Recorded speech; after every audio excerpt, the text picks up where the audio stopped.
Bienvenidos a Futuristas del Pasado, un podcast en el que cada semana les estaremos contando la historia de esas personas que por sus invenciones, descubrimientos o aportes a la ciencia y tecnología lograron ampliar los límites del conocimiento humano.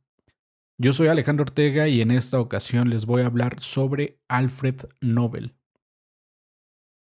Alfred Bernhard Nobel nació en Estocolmo el 21 de octubre de 1833 en el seno de una familia acomodada. Nacido en una familia de ingenieros, no es de extrañar que desde pequeño se interesara por esta temática, acompañado de una intensa formación en ciencias naturales y humanidades. Su familia era descendiente de Olof Rudbeck, el genio técnico más conocido de Suecia en el siglo XVII, cuando este país representaba una gran potencia en el norte de Europa. El sueco Alfred Nobel le vino por herencia familiar un curioso interés: los explosivos. Su padre, el ingeniero Immanuel Nobel, experimentaba con estas sustancias por su utilidad para los trabajos de construcción, pero la mala fortuna con los negocios lo llevó a la quiebra justo el año en que nacía su hijo Alfred. En busca de nuevos horizontes, Immanuel emigró a San Petersburgo, donde encontró un filón en el diseño de minas navales para el zar de Rusia. Así, el rumbo de Alfred y sus tres hermanos ya estaba marcado. Tenía 9 años cuando la madre y los 4 hijos abandonaron la capital sueca para unirse al padre en San Petersburgo, donde los jóvenes recibieron una esmerada educación. Alfred era un chico tímido, curioso y muy inteligente. Le gustaba leer y hablaba 5 idiomas: sueco, ruso, francés, inglés y alemán. Cuando era pequeño se imaginaba siendo poeta, pero su padre quiso que entrara en el negocio familiar. Se formó como ingeniero y químico con algunos de los científicos más importantes de la época. Siguiendo los pasos de su padre, que había inventado minas y torpedos, Alfred realizó experimentos con la nitroglicerina, un material altamente inestable y explosivo que se había descubierto en 1846. Parte de su juventud la pasó en San Petersburgo, donde el padre había instalado una fábrica de armamento, y en 1850 marchó a París para estudiar química. Los 4 años siguientes trabajó en Estados Unidos con el ingeniero y constructor de buques sueco John Ericsson. Tras la vuelta a Rusia se incorporó a la factoría paterna, que duró hasta la quiebra de esta en 1859. Regresó a Suecia en 1863, completando ahí las investigaciones que había iniciado en el campo de los explosivos. Consiguió controlar mediante un detonador las explosiones de la nitroglicerina, inventada por el italiano Ascanio Sobrero. En 1865 perfeccionó el sistema con un detonador de mercurio. En 1867 creó la dinamita, un explosivo plástico resultante de absorber la nitroglicerina en un material sólido poroso, con lo que se reducían los riesgos de accidente. Accidentes como el de 1864, donde murió su hermano menor Emil y otras 4 personas tras una explosión accidental. En 1866, un buque cargado con 200 barriles de dinamita saltó por los aires en el Canal de Panamá, ocasionando la muerte de 47 personas. Otras 14 fallecieron en la ciudad de San Francisco, y un navío se fue a pique en Sydney por la defragación del explosivo. Si bien la percepción de los beneficios civiles de la dinamita eran un hecho, el temor tras las catástrofes ocurridas perjudicó gravemente la imagen de Nobel. El revolucionario invento puesto al servicio de la sociedad atrajo las miradas de otros por sus aplicaciones en tiempos de conflicto. Por ejemplo, se utilizó por los bandos contendientes en la Guerra Franco-Prusiana en 1870. El nuevo elemento, la dinamita, había pasado al lado oscuro de la paz y entrado en la aplicación bélica y homicida.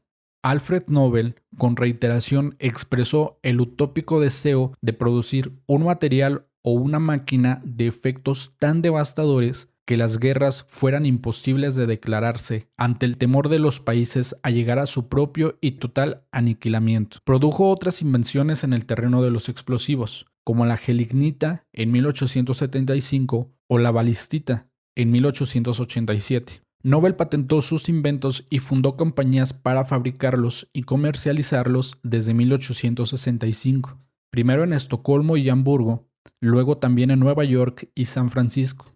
Sus productos fueron de enorme importancia para la construcción, la minería y la ingeniería, pero también para la industria militar, para la cual habían sido expresadamente diseñados algunos de ellos, como la balistita o pólvora sin humo.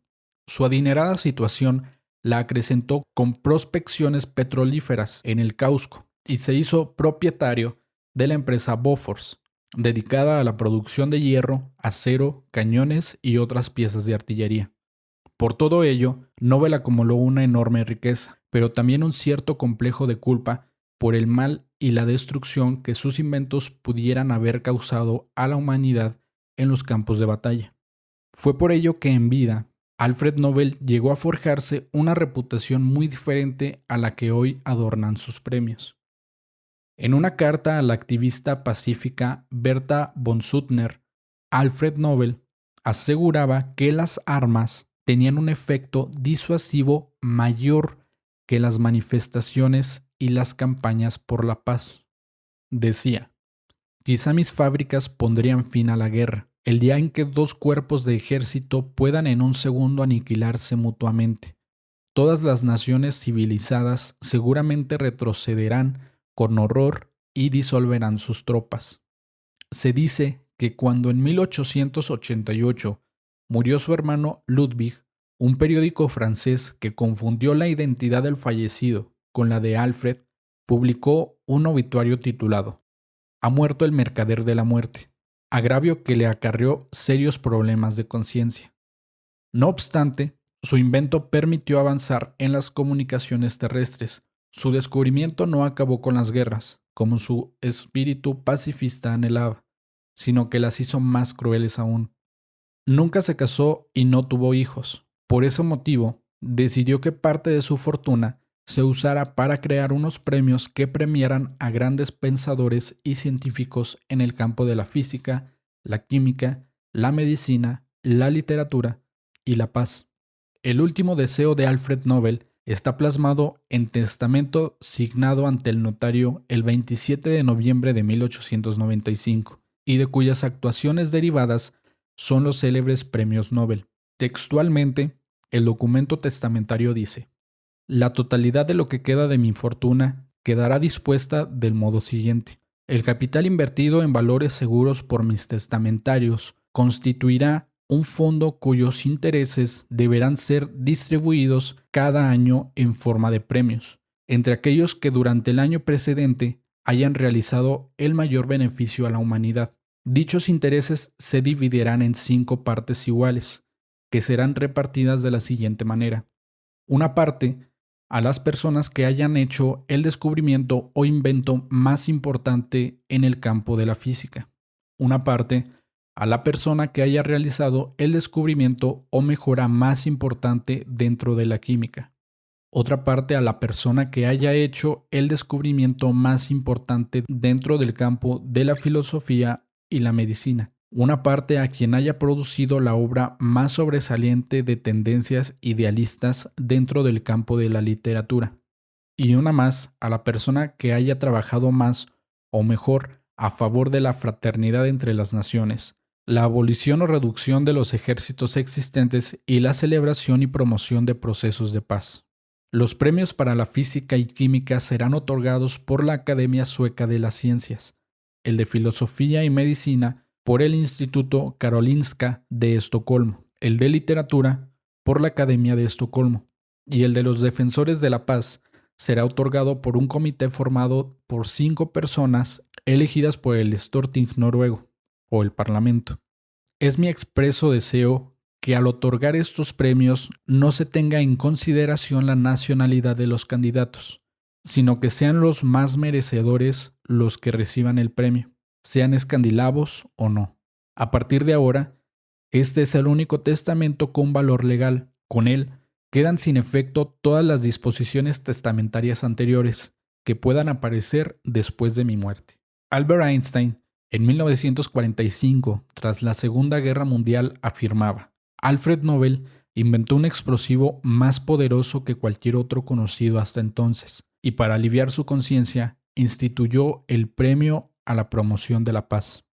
Esta eminencia científica falleció el 10 de diciembre de 1896 a causa de una hemorragia cerebral cuando se encontraba en su casa en San Remo, Italia. Tenía 63 años de edad. Se calcula que la fortuna que poseía en ese momento era de 33 millones de coronas, unos 9 millones de dólares, destinadas casi íntegramente a la fundación de los premios Nobel. Se desconoce el motivo por el que Nobel estableció los premios que llevan su nombre. No confió a nadie su decisión en los meses anteriores a su muerte. Si fue la influencia de von Suttner o la del presunto titular, es algo que Nobel se llevó a la tumba. Pero si buscaba que la prosperidad asociara su nombre más al beneficio de la humanidad que al de la guerra, no cabe duda que lo consiguió con creces. Los premios Nobel, que gozan de un alto prestigio internacional, se han venido otorgando anualmente desde 1901, con la excepción de los dos periodos de guerra mundial, de 1914 a 1918 y de 1939 a 1945. En 1968, el Banco de Suecia decidió añadir bajo el nombre de Nobel un sexto premio de economía, que se ha venido otorgando anualmente desde 1969. Nobel registró 350 patentes y su nombre sigue presente en muchos frentes, como con el elemento químico nobelio, el asteroide llamado Nobel, o con un cráter localizado en la cara oculta de la Luna, sin contar los prestigiosos premios Nobel que se iniciaron con una donación del propio Nobel. Y bueno, esa fue la historia de Alfred Nobel. Espero que les haya gustado. Si fue así, los invito a que se suscriban y nos sigan en todas las redes sociales que nos encuentran como Futuristas del Pasado o @futuristaspodcast en Instagram. Por el momento yo me despido, espero que tengan una excelente tarde. Yo soy Alejandro Ortega y nos estaremos escuchando la próxima semana en un nuevo episodio de Futuristas del Pasado.